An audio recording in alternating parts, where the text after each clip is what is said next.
وہ شان خلق دو عالم، درود ان پر سلام ان پر میرے مولا، یہ موقع دے کہ ختم الانبیاء دیکھوں۔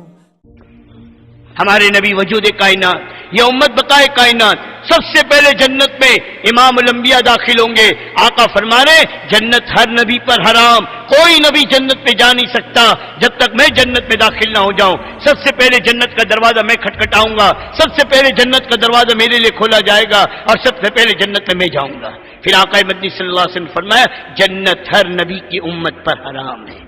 کسی نبی کا کوئی امتی چاہے 500 سال 1000 سال عبادت کر کے گیا ہو، جنت میں جا نہیں سکتا جب تک میرا امتی جنت میں داخل نہ ہو جائے۔ سب سے پہلے بعد میں آنے والی اور سب سے پہلے جنت میں جانے والی۔ پھر قرآن میں اس امت کا تعارف، کنتم خیر امت اخرجت للناس، اخرجت للناس، ہمارا رب ہماری تعریف کر رہا ہے، ہمارا رب ہمارا مقصد بتا رہا ہے، اے تم بھلی امت ہو،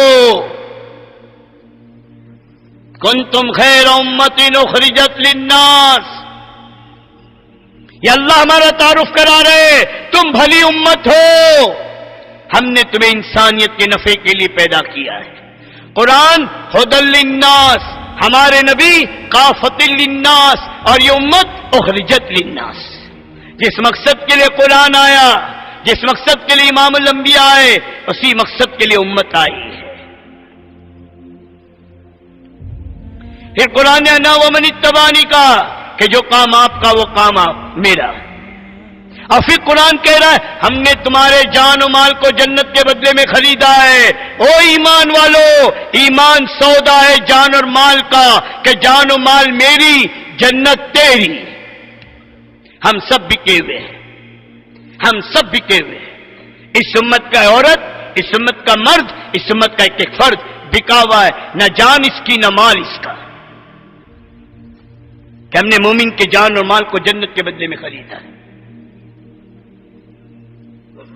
تبلیغ والوں کی نہیں، پوری امت کی۔ جیسے نماز سب پر، روزہ سب پر، ایسے دعوت کہ ہر مسلمان پر۔ پیدا ہوتی کان میں اذان، لڑکی ہو یا لڑکا، بچہ رو رہا ہے، ماں کی چھاتیوں میں دودھ ہے، لیکن شریعت کیا کہتی ہے؟ اے ماں ابھی رک جا، ابھی رک جا۔ مولوی صاحب بزرگ بیٹھے ہوئے، منہ میں میٹھی چیز دبا کر کہ لاکھ بچے کی تہنیک کر دو، شریعت کہتی ہے حضرت رک جائیے، ابھی نہیں، ابھی نہیں۔ پیدا ہوتے ہی اللہ نے نظام بتایا،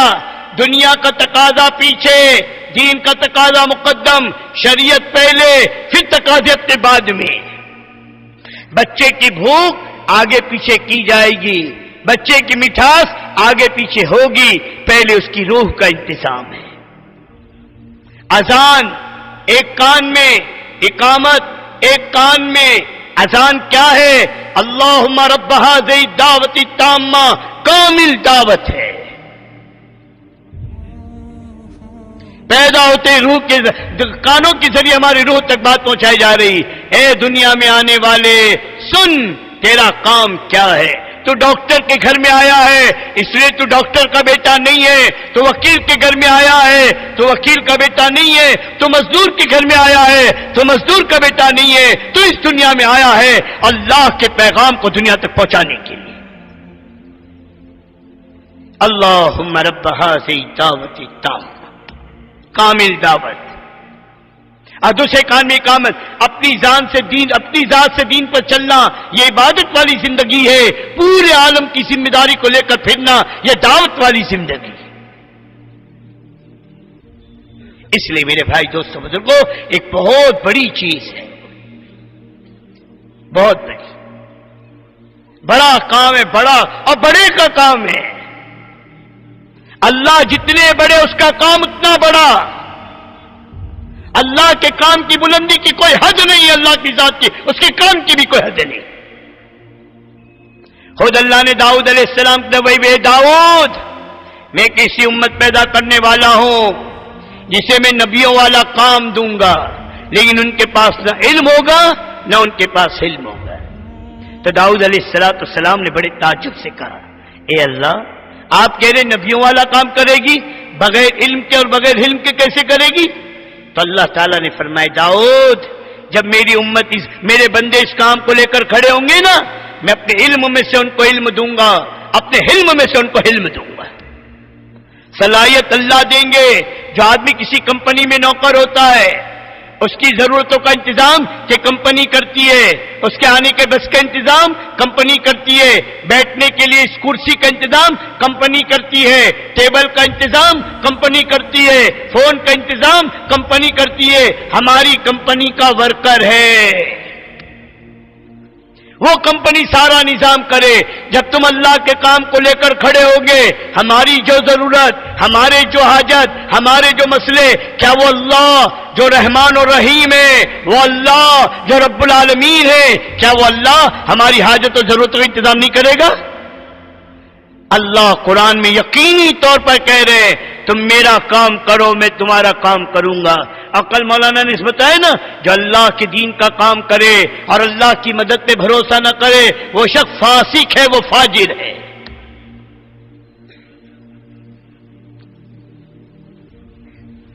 یہ دیکھ کر کرنے کا نہیں ہے یہ چکھنے کا نہیں ہے چلو ساتھ دیکھ لو تھوڑا ٹرائل کر لو یہ تو یقین کا راستہ ہے یقین کا اس راستے کا پہلا انعام مغفرت ہے پہلا انعام دین کی مجلس میں رہ کر بیٹھا ہے ابھی کوئی عمل کیا نہیں ہے صرف مجلس میں آیا لوگوں نے پکڑ کر محبت سے پیار سے گشت میں جا کر اس کو لے کر آئے یہ مسجد میں آ کر بیٹھا دین کی مجلس میں بیٹھا کیا ہے فضیلت کیا ہے فضیلت ایک فرشتہ اعلان کرتا ہے اے بیٹھنے والے تیرا بیٹھنا مبارک اللہ نے تیرے گناہوں کو نیکیوں سے بدل دیے پہلا پروانہ مغفرت کا ہے کہ فرشتہ اعلان کرتے تیرا بیٹھنا مبارک پہلا انعام کیا ہے یہاں کا کہ مغفرت اور مغفرت کتنی بڑی چیز ہے اللہ اکبر مغفرت کے معنی کیا جو کچھ کیا سب معاف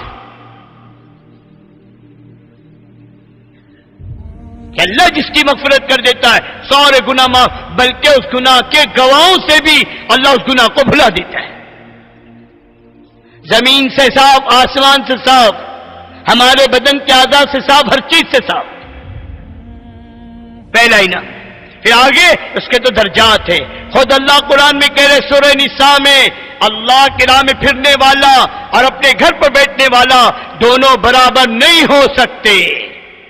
اور یہاں مفسرین نے لکھا ہے گھر بیٹھنے والا کون دکان کاروبار دھندے والا کہ نہیں گھر میں رہ کر عبادت کی بلندیاں اعمال کی بلندیاں تقوی کی بلندیاں ساری چیزیں موجود ہیں وہ اور اللہ کی راہ میں نکلے والا دونوں برابر نہیں ہو سکتے کہ ان کے لیے دوہرا اجر ہے